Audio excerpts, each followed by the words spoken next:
Hermanos, muy buenos días. Les saluda su hermana Sandra Macetas y es para compartir el devocional del día de hoy, que es Mateo capítulo 12. Vamos a empezar con la primera parte de este capítulo, donde nos dice que lleva por título: Los discípulos recogen espigas en el día de reposo. Este capítulo empieza con una discusión, ¿no? Con una situación bastante tensa, ¿no? Porque en ese momento Jesús pasaba por los sembrados y los discípulos tenían hambre, ¿no? Porque debemos recordar que ellos lo seguían todo el día, que seguían a Jesús y con todo lo que les tenía que decir. Entonces les había dado hambre y empezaron a coger las espigas que estaban por ahí, ¿no? Para alimentarse. Entonces, como los fariseos, los escribas, estaban pues a la pesca de poder encontrar algo negativo, algo para acusar a Jesús, entonces observan esto y lo critican mucho y dicen que es un pecado hacerlo porque ese día, en ese momento en el que estaban, era sábado, ¿no? Entonces que era un pecado hacer esto en día de reposo, ¿no? Lo cual no establece la palabra, ¿no? Sino que debemos entender que los fariseos, los escribas, la gente religiosa empieza a crear ciertos estándares, ciertas normas, ciertas reglas propias de su mente, ¿no? De su parecer, ¿no? Donde se empiezan a centrar en aspectos superficiales y no ven el fondo de las cosas. O sea, aquí no hay el tema de que realmente Dios no lo quiere así o lo quiere así por nuestro corazón, sino más bien ellos lo ven todo superficial, ¿no? Reglas, reglas, reglas y más reglas, prohibiciones sin sentido. Entonces ellos dijeron y criticaron esto, ¿no? Entonces ellos siempre hacen que las reglas y lo establecido por el Señor, su palabra, sea una carga para los demás.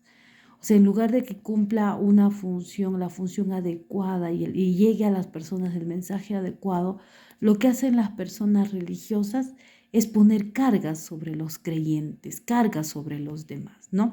Donde les hacen sentir culpables de cosas que realmente no están mal y donde permiten lo malo llamándolo como bueno, ¿no? Entonces ellos son los que hacen que la palabra sea confundida y sea, por tanto, una carga, ¿no? Que muchos no quieren llevar porque piensan que no la van a poder llevar o que es muy tediosa la palabra, pero no es así, hermanos, sino que hay personas que se encargan de hacer eso, ¿no? Crean ellos mismos sus propias reglas, ¿no? Entonces, eso no lo estableció el Señor.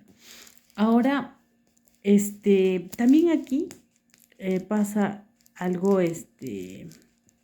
algo también importante, y es el hombre de la mano seca, dice, ¿no?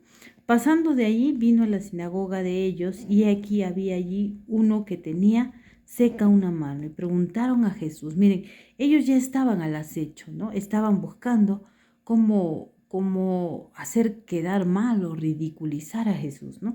Entonces, para poder acusarle, dicen, ¿no? Y para que él pueda caer, ¿no? Entonces, ¿es lícito sanar en el día de reposo? Y él les dijo, ¿qué hombre habrá de vosotros que tenga una oveja y si ésta cayere en un hoyo en día de reposo, no le eche mano y la levante? Pues cuánto más vale un hombre que una oveja. Por consiguiente es lícito hacer el bien en los días de reposo. Entonces dijo aquel hombre, extiende tu mano, y él la extendió y le fue restaurada sana como la otra. Y salidos los fariseos tuvieron consejo contra Jesús para destruirlo. Se dan cuenta entonces, miren cómo su religiosidad no les permitía ver lo que Dios realmente quería, ¿no?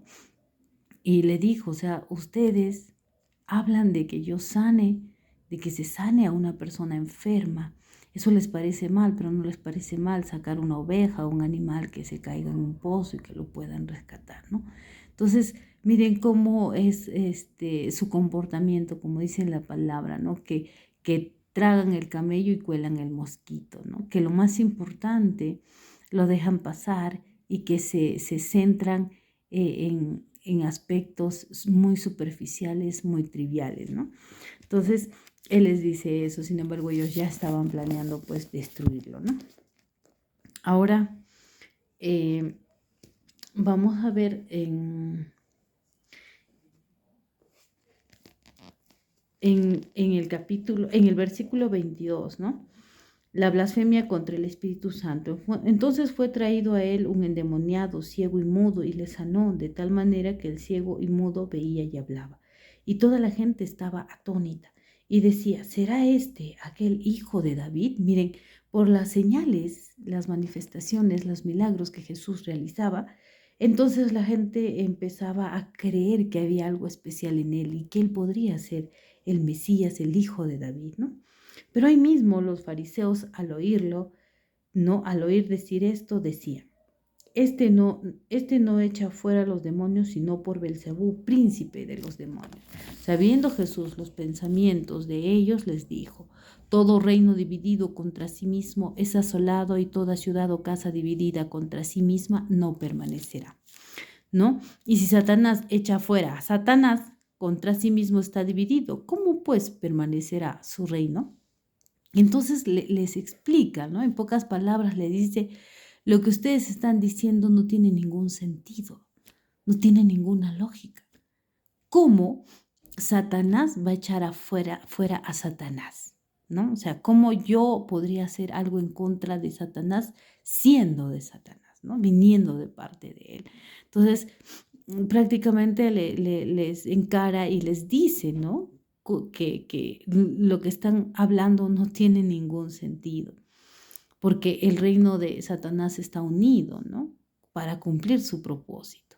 Entonces no podría hacer eso, no tendría razón. Satanás no echaría fuera lo que él mismo está haciendo, ni destruiría lo que él mismo está construyendo, ¿no? Entonces es así. Ahora vamos a pasar al versículo 30, donde dice, el que no es conmigo, contra mí es, y el que conmigo no recoge, desparrama, ¿no? Aquí claramente el Señor nos dice que no hay un lugar intermedio donde podamos estar, ¿no? Mucha gente que no se mete a la iglesia tampoco habla de Dios y dice que como no se mete con Dios, ni se mete con el diablo, ni se mete en cuestiones religiosas, ni de Dios, ni de creencias, ni de nada, está completamente libre de todo lo que pueda ocurrir como consecuencia de lo que otros creen, ¿no? Pero no es así. El Señor dice que si no estamos con Él, no estamos en sus caminos, no estamos en su reino, estamos contra Él. Quiere decir que lo de Dios y todo lo demás no es de Dios. Y si no es de Dios, es contra Dios, ¿no?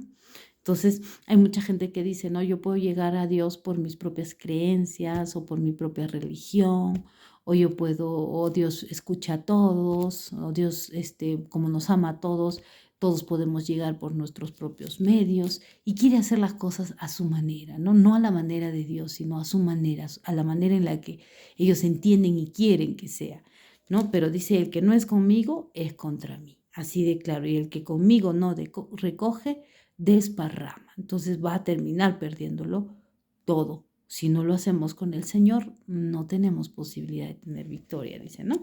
Entonces vamos a ir también al versículo ya 38, ¿no? Donde nos habla acerca de la generación perversa que demanda señal, ¿no? Entonces respondieron algunos de los escribas y los fariseos diciendo, Maestro, deseamos ver de ti señal. Él respondió y les dijo, la generación mala y adúltera demanda señal, pero señal no se le será dada sino la señal del profeta Jonás, ¿no? Recuerden que la gente que realmente no tiene fe y no quiere creer, ¿no? Porque miren, en el caso de Jonás, por ejemplo, ¿no? Y nos da el ejemplo el Señor. Él envió a Jonás a decir y a manifestar su voluntad. Y la gente no lo quiso escuchar. Despreciaron el mensaje de Dios, ¿no? Ellos querían una señal, Dios les mandó una señal y ellos terminaron por desentenderse o ignorar la señal de Dios, ¿no?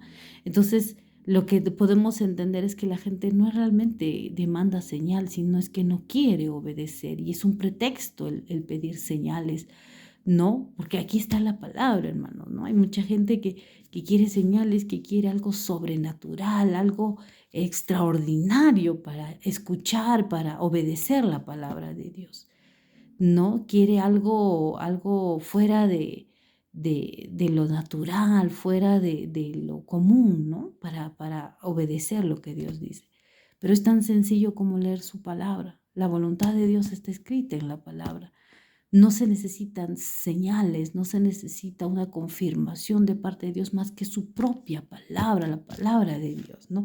Y si tenemos un corazón dispuesto a obedecer a Dios, no vamos a buscar pretextos, ¿no? Porque eso es buscar pretextos. Esta generación, dice, es perversa y está demandando señal, ¿no? Está demandando señal porque en realidad no quiere obedecer. Entonces, esas son las excusas porque realmente no quiere creer, ¿no? Porque si hay señal, no creen. Y si no hay señal, no creen. Y si hay señal, tampoco creen. Y cuestionan todo, ¿no? Entonces, creo que es importante esto, ¿no? Y al final ya vemos que cuando Jesús predicaba, compartía la palabra, enseñaba la palabra, dice la madre y los hermanos de Jesús, ¿no? En el 46 dice, mientras él aún hablaba a la gente, aquí su madre y sus hermanos estaban afuera y le querían hablar. Aquí, en esta parte de la Biblia, nos habla claramente de la madre y los hermanos de Jesús, confirmándonos que María tuvo hijos después de Jesús, ¿no? Algo que la religión, como les comentaba anteriormente, ha querido negar. ¿Por qué? Porque creen que si hablamos que María tuvo más hijos, eso le quita su divinidad, le quita su virginidad, ¿no? Le quita esa manera en la que vemos, ¿no? Que es una mujer pura y santa, ¿no? Miren cómo ellos, al distorsionar algo, quieren enseñarnos eso también, ¿no? Pero María, nosotros como iglesia la amamos.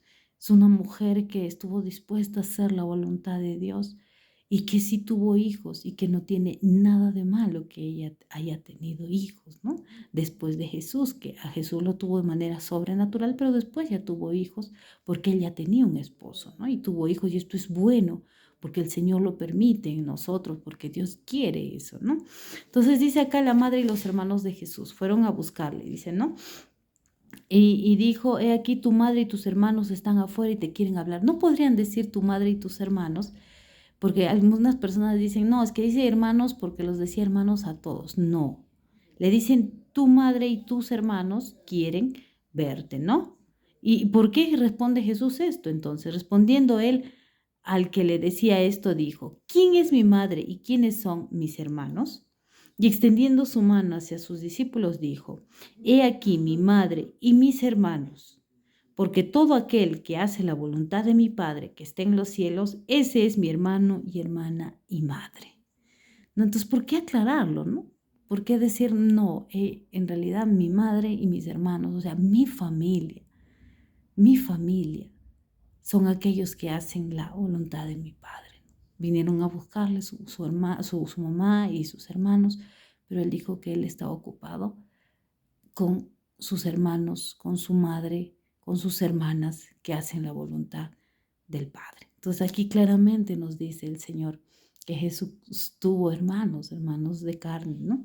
Entonces, qué bonita es la palabra, hermanos, y es importante entenderla, ¿no? Y tener un corazón y una motivación correcta siempre en nuestros corazones para entender la palabra, porque si no, vamos a estar buscando excusas para no obedecer su palabra. Y la palabra es muy clara y muy tajante para obedecerla tal cual dice y para entenderla y para no buscar pretextos ni buscar eh, cosas que no tienen valor, ¿no? El Señor es muy claro en su palabra para que no haya lugar a equivocación, a otras interpretaciones equivocadas, ¿no? A no ser que hayan malas intenciones ya para eso, ¿no? Pero la palabra es muy clara, hermanos, no se necesita ser un erudito, un sabio, una persona muy preparada, muy estudiada para entender la palabra del Señor, porque más que conocimiento, inteligencia, razonamiento, se necesita un corazón dispuesto a obedecer su palabra.